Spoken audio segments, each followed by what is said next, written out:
Hello students, welcome to your business studies class. So today we will be discussing the last aspect or component or element of staffing, that is the training and development. Let's revise the meaning of training and development. Now training, the term training is used to indicate the process by which attitude, skill and abilities of employee to perform specific jobs are increased. So it is a process of increasing the knowledge and skills. It is to enable the employees to do the job better. So we can say that training is a job oriented process. Then development, it refers to the learning opportunities designed to help employees grow. It covers not only those activities that improve the job performance, but also those which bring about growth of the personality, help individuals in the progress towards maturity and actualization of their potential capacities so that they become not only good employees, but also better men and women. So the term development means growth of individual in all respects. So training is a short-term process, but development is an ongoing process, and also development includes training. Importance or need of the training and development to the organization. Now first importance or need to the organization is systematic learning. So training is a systematic learning. It is always better than hit and trial methods which lead to wastage of efforts and money. Then next is higher profit. It enhances employees' productivity both in terms of quantity and quality, leading to higher profits.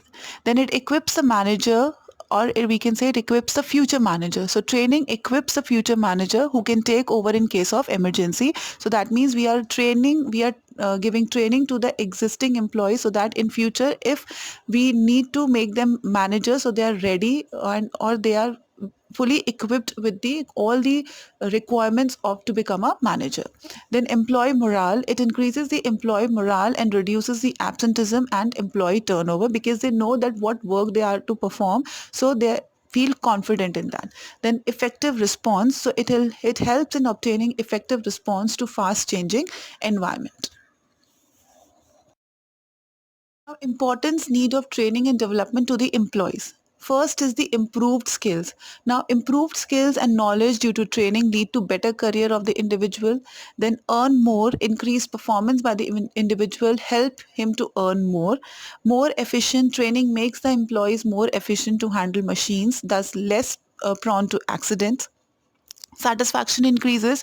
Training increases the satisfaction and morale of the employees and also make them a confident one.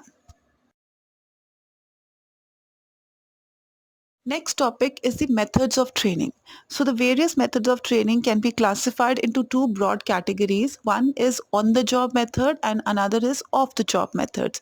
Now on the job method means that the employee is given training while he is actually working. So in the other words we can say learning while doing.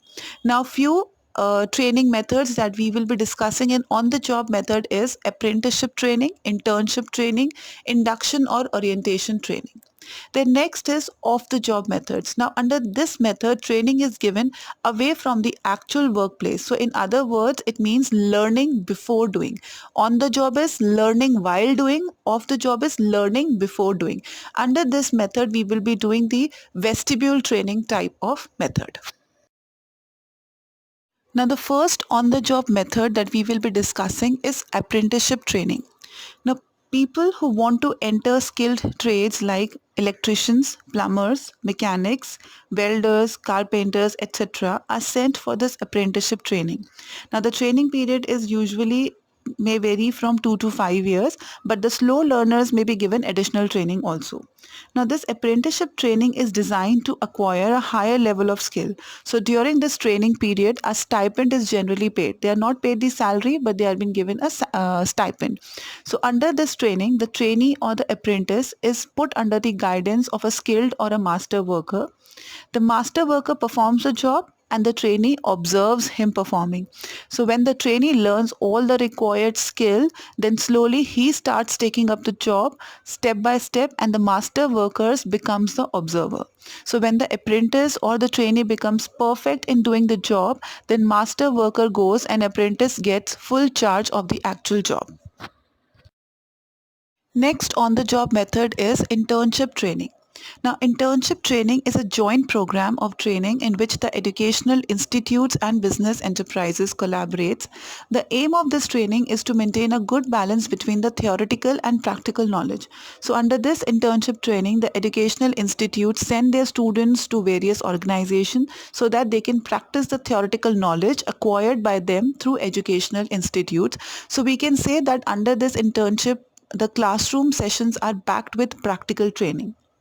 Now, the internship training is popular in medical, accountancy, engineering, law, and other professions. So, it is not a contract of service, so no salary is given during this period. So, generally, a very small amount called stipend is given. And the period of internship training varies from 6 months to 2 years. Now, company prefer this arrangement because they get people with fresh ideas and latest knowledge, and because they can pay them nominal stipends also. On the other hand, students get a chance to practice under the real work situation. For example, medical students are sent to large hospitals to gain practical knowledge. They learn a doctor's skill by assisting and observing senior doctors in hospitals. Engineering students are sent to big industrial organizations for gaining practical work experiences. Now, the last on the job method that we will be discussing is the induction or orientation training. Now, it is a process of receiving and welcoming an employee when he first joins the company and giving him the basic information he needs to settle down quickly and happily and start work. So, the purpose of this training program is to make the new employee feel at home in the new environment and generate in him a feeling of belongingness. So, the duration of such type of training may be a few hours or a few days. Proper orientation enables the employees to start working efficiently and comfortably on the new job. Off the job methods. Now, the method of training that we will be discussing in the off the job method is vestibule training. Now, under this method, an attempt is made to duplicate as closely as possible materials, equipments, methods, and condition as found in real workplace. So, in other words, a duplicate model of workshop is prepared, and instead of using original equipments, employees are trained on the dummy model. So employee learn their jobs on the equipment that they will be using, but the training is conducted away from the workplace. Expert trainers are employed to give instructions. So this method of training is suitable for training a large number of person in handling sophisticated machineries and equipments, like the training is given to the pilots before actually giving them a plane to fly. Difference between training and development. Now, this is very important. Difference is given basis, training, and development. So, the first basis is the purpose. Now, the purpose of training is to make employees proficient in their present job, and the purpose of development is to prepare employees for handling higher level jobs in future. Then, orientation training is job oriented, development is career oriented. Duration training is short term, development is long term. Then, level of trainees involved. So, training is mostly used for non-managerial employees, that is operative employees, and development is generally applied to the growth of managerial employees. Then depth of knowledge imparted. Training involves imparting knowledge and skills for doing a particular job, and development involves growth of an employee in all respects. Then initiative in learning. In case of training, initiative comes from the employer. In case of development, initiative comes from the employee. Methods used in training. On the job methods like apprenticeship, induction, internship, etc. are preferred. In development, off the job methods of training such as conferences, films, etc. are used. Then suitability. Training is more suitable for technical staff and development is more suitable for managerial staff. So to sum up, we have done today the third aspect of staffing, that is training and development. We had discussed the meaning of training and development, then the importance of training and development to the organization and to the employees. And then we had discussed the very important topic, that is the methods of training. On the job method, which is also known as learning while doing, and off the job method, which is also known as learning before doing, and few methods of training that comes under the on the job and off the job method. Under on the job method, we have done three methods or three trainings, that is apprenticeship, internship, induction or orientation. And under off the job, we have done vestibule training. Then we had discussed the difference between training and development. So I hope you are clear with the topic. Thank you so much, children.